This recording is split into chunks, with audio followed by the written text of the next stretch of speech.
在阴暗镇么子都不得发生。在阴暗镇么子都不得发生。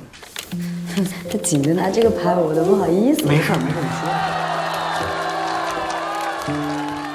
永安镇故事集它是3段式的，围绕了一个剧组来到小镇。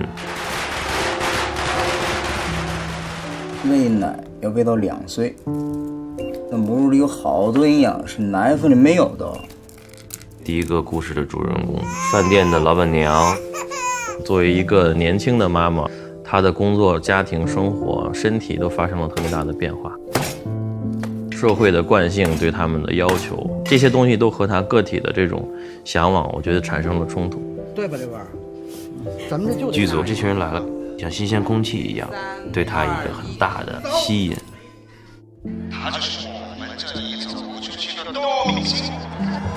第二个故事就是一个知名的女演员重新回到故乡的故事。事情我真的管不了。你这么大个明星，你弟弟的事情都不管？就挑那个。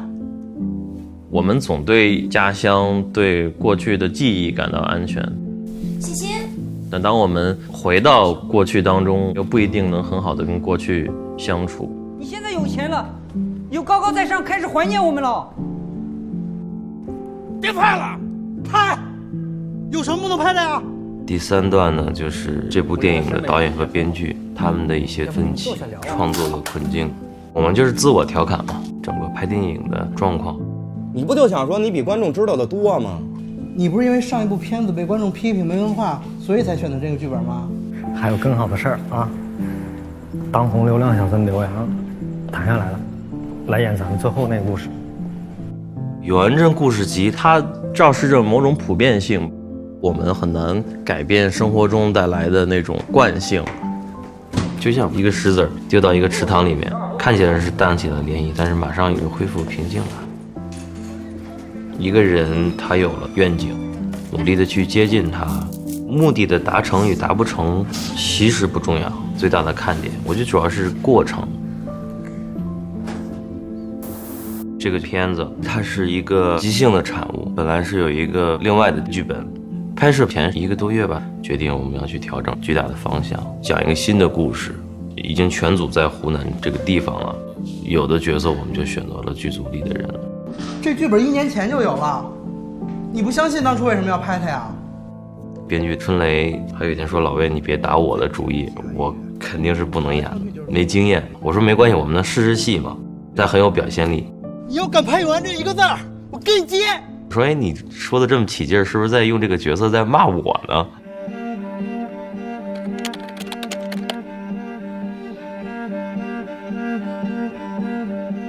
这些影片里面很多角色或多或少，我好像都跟他们有关系。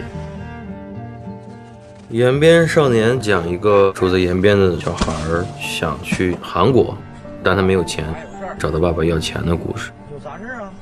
想到了自己10几岁的那个样子，很多懵懂的状况，很多对外部世界的想象。